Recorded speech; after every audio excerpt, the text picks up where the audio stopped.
Hi dears, എല്ലാവർക്കും സുഖമാണല്ലോ.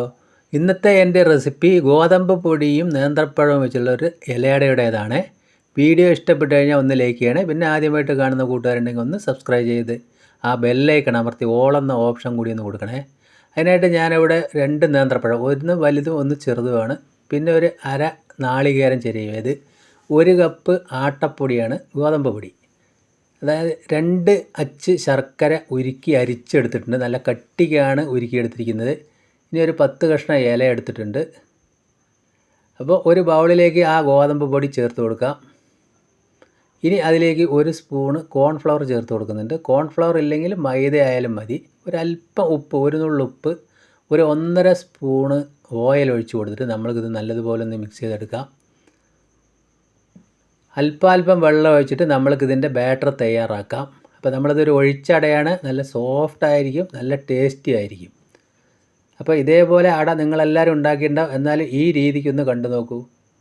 അപ്പോൾ ഞാൻ ആ വെള്ളം ഒഴിച്ച് അല്പാൽപ്പമായിട്ട് ഇതേ കട്ടിക്കാണ് അതിൻ്റെ ബാറ്റർ തയ്യാറാക്കിയിരിക്കുന്നത്. ഒരുപാട് കട്ടിയല്ല, ഒരുപാട് ലൂസും അല്ലാത്ത രീതിയിൽ. ഇനി ഇതൊരു 10 മിനിറ്റ് അവിടെ ഇരിക്കട്ടെ. അപ്പോൾ നമ്മൾക്ക് ആ പഴം ഇതേപോലെ 4ആയി കീറിയിട്ട് നമ്മൾക്ക് സ്ക്വയർ പീസായിട്ട് ചെറിയ ചെറിയ പീസാക്കിയിട്ട് കട്ട് ചെയ്തെടുക്കാം. അപ്പോൾ ഇതേ വലിപ്പത്തിലാണ് ഞാൻ പഴം കട്ട് ചെയ്തിരിക്കുന്നത്. അപ്പോൾ നമ്മൾക്ക് ആ 2 പഴം ഇതാ ഇവിടെ കട്ട് ചെയ്തെടുത്തു. ഇനി ഒരു ഫ്രൈ പാൻ അടുപ്പത്ത് വെക്കുക. അതിലേക്ക് 1.5 സ്പൂൺ നെയ്യാണ് ഒഴിച്ചു കൊടുത്തിരിക്കുന്നത്. തീ ലോ ടു മീഡിയം ഫ്ലെയിമിലിട്ടിട്ട് നെയ്യ് ചൂടാവുന്ന സമയത്ത് ഒരല്പം ചെറിയ ജീരകം ചേർത്ത് കൊടുക്കുക. എന്നതിന് ശേഷം കട്ട് ചെയ്ത പഴം കൂടി ചേർത്ത് കൊടുക്കുക. എന്നിട്ട് നല്ലതുപോലെ ഒന്ന് നമ്മൾക്ക് വഴറ്റിയെടുക്കണം. ഒരുപാട് അങ്ങോട്ട് വെന്ത് കുഴഞ്ഞു പോകണ്ട, ചെറുതായിട്ടൊന്ന് കളറ് മാറി നല്ലൊരു മണം വരുന്നത് വരെ മതി. ഈ സമയം നമ്മൾക്ക് അതിലേക്ക് നാളികേരം ചേർത്ത് കൊടുക്കാം. അതുകൂടി ചേർത്ത് നമ്മൾക്ക് 1 മിനിറ്റ് ഒന്ന് ഇളക്കി കൊടുക്കുക. ഇനി അതിലേക്ക് ഞാനൊരു 5 ഏലക്കായ അതാ ചതച്ചതാണ്, പഞ്ചസാര ചേർത്ത് ചതച്ചാണ്. അതിൻ്റെ തൊലിയല്ലാതെ കളയുന്നുണ്ട്, അതിൻ്റെ തരി മാത്രം അതാ ചേർത്ത് കൊടുത്തു.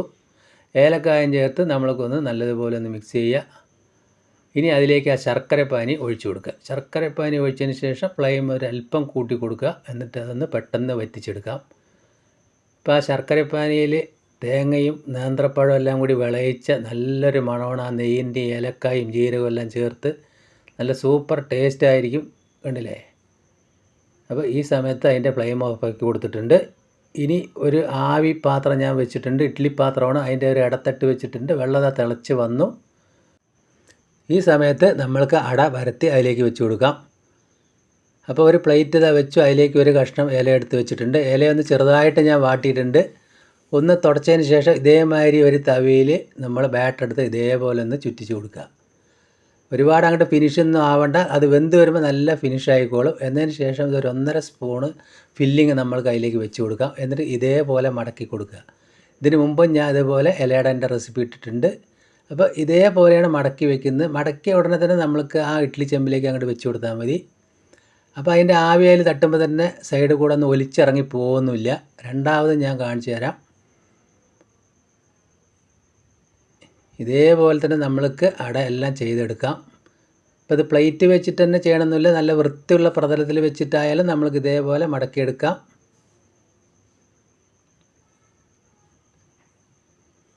ഇപ്പോൾ ഇതാ രണ്ടാമത് ഞാൻ ഇതേപോലെ വെച്ചിട്ടുണ്ട്. ഇനി ഒന്നുകൂടി ഞാൻ അവിടെ പരത്തി കാണിച്ചു തരാം. അപ്പോൾ നമ്മൾ ഇലയുടെ എല്ലാം ഇതേപോലെ മടക്കിയതാ വെച്ചിട്ടുണ്ട്. ഇനി അതിലേക്ക് ഫ്ലെയിം ഫുള്ളാക്കി വെക്കുക. എന്നിട്ടൊരു 5 മിനിറ്റ് ഒന്ന് വേവിച്ചെടുക്കണം. അപ്പോൾ ഇത്രയും 2 അടയുടെ മാവ് ബാലൻസ് ഉണ്ട്. നമ്മൾക്ക് ഫില്ലിങ് കറക്റ്റായിട്ടും വന്നിട്ടുണ്ട്. 5 മിനിറ്റ് കഴിഞ്ഞു. നമ്മളിതാ തുറന്ന് നോക്കുന്നുണ്ട്. ഇലയുടെയൊക്കെ മുക്കാലധികം വേവായിട്ടുണ്ട്. ഇനി നമ്മൾക്കൊരു ലോ ഫ്ലെയിമിലിട്ടിട്ട് ഒരു 5 മിനിറ്റ് കൂടി ഒന്ന് അടച്ച് വയ്ക്കാം. അപ്പോൾ നല്ല സൂപ്പറായിട്ട് വെന്ത് കിട്ടും. അപ്പോൾ നമ്മൾ സോഫ്റ്റ് ഇലയട അതവിടെ റെഡിയായി വന്നിട്ടുണ്ട്. ഞാൻ ആ ചൂടാറിയതിന് ശേഷം അത് വേറെ പാത്രത്തിലേക്ക് മാറ്റി. ഇനി ഇത് ഞാനൊന്ന് ഇത് ഓപ്പൺ ചെയ്ത് കാണിച്ചു തരാം. അപ്പോൾ നമ്മൾ സൂപ്പർ ഗോതമ്പ് വെച്ചിട്ടുള്ള ഇലയട ഇവിടെ റെഡിയായി വന്നിട്ടുണ്ട്. അതിൽ പഴത്തിൻ്റെയും തേങ്ങയുടെയും നെയ്യിൽ ചേർത്ത ഫില്ലിങ്സിൻ്റെ നല്ല ഒരു രുചിയാണ്. കുട്ടികൾക്ക് മുതിർന്നവർക്കും നല്ല ഹെൽത്തി ആയ ഒരട. അപ്പോൾ എൻ്റെ വീഡിയോ നിങ്ങൾക്ക് എല്ലാവർക്കും ഇഷ്ടപ്പെട്ടെന്ന് വിശ്വസിക്കുന്നു. വീണ്ടും നല്ല വീഡിയോയുമായിട്ട് കാണാം. Thank you.